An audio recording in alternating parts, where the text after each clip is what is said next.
Siamo qui per presentare appunto il primo romanzo giallo di Paolo Laperuta, Per Giove, Mistero al caffè letterario. Il libro è stato pubblicato lo scorso anno dalla casa editrice salentina, da Lupo Editore. Stiamo facendo questo giro di presentazioni per far appassionare, diciamo, quei lettori che sono vicini al genere e quindi cercare di trovare delle altre sfumature in questi libri. Il libro è ambientato a Lecce, nel Salento. La particolarità di questo libro scritto da Paolo è che lui è un gestore del caffè letterario da oltre 15 anni e a Lecce, diciamo, ha raccolto un po' di personaggi, di artisti, giornalisti, scrittori, quindi è un piccolo rifugio, diciamo, artistico della nostra provincia, della nostra città. E da questo piccolo nucleo di ritrovo, Paolo ha cercato di cogliere, diciamo, le sfumature più significative della gente che conosceva o che è andata a relazionarsi con lui. Il libro appunto parla di questo mistero, di questo omicidio che viene dal caffè letterario, e per una serie di motivi particolari, diciamo, che il protagonista, Pietro Sicuro, si trova coinvolto a risolvere o a dare una mano all'ispettore, che è un po', come possiamo definirlo?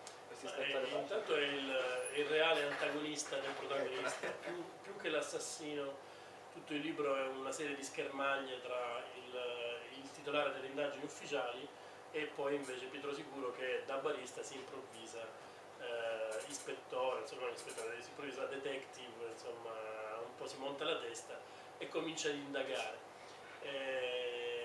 Indaga sulla morte di una bella ragazza che è entrata nel caffè letterario, si è invaghita del posto, gli piace, lo considera, insomma, immediatamente sente un'empatia forte con il luogo, e non solo, comincia anche a flirtare con il titolare, con Pietro. Poi acquista una maglia, la maglia che realmente noi nel 2011 abbiamo prodotto e venduto al caffè, che aveva un vinile, un 45 giri con su scritto caffè letterario. L'acquista, la prova nel bagno, decide di tenerla, esce via, i due si danno appuntamento per il giorno dopo, ma lei non si presenta e lui un paio di giorni dopo scopre il motivo per cui lei non si è presentata, cioè viene ritrovata assassinata e senza documenti, con indosso la maglia del caffè letterario. Il titolare delle indagini, questo frettolosissimo, burbero ispettore Pace, ha come unico indizio la maglia. Allora va a chiedere a Pietro se conosce o meno questa ragazza.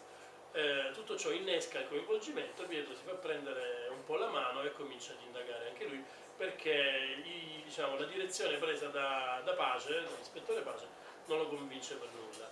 È la più facile, la più scontata, e quindi anche lui si mette a svolgere queste indagini che sono ovviamente illegali, non autorizzate e molto pericolose, tant'è che dovrà affrontare un bel po' di prove prima di arrivare, o quantomeno di dare una mano definitiva all'ispettore nella risoluzione del caso. La baia di Torre dell'Orso è al massimo del suo splendore, manca poco alle 9 e il cielo dal viola si inabissa nel blu. Dall'alto della piazzetta su cui siamo lo spettacolo è commovente. Di fronte l'orizzonte, ormai avvolto dalle tenebre, impossibile distinguere fra il mare e il cielo, tra le prime stelle e le luci tremolanti delle lampade. A destra il mare si distingue meglio, rischiarato dai lidi ormai chiusi e da un faro che illumina una porzione di baia messo a bella posta per chi come noi si gode il paesaggio. Con questo scirocco l'acqua è calma e spessa come olio, di un verde scuro che si fa più chiaro sulle secche, vicino alla battigia e intorno agli scogli che affiorano in pleno. La sabbia di giorno fine e dorata ora è di un grigio perla trapuntato da file ordinate di lettini multicolori e ombrelloni chiusi.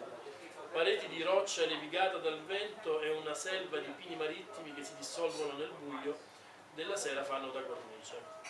Osservo questo spettacolo con accanto Paola che ha addosso un abitino estivo coperto.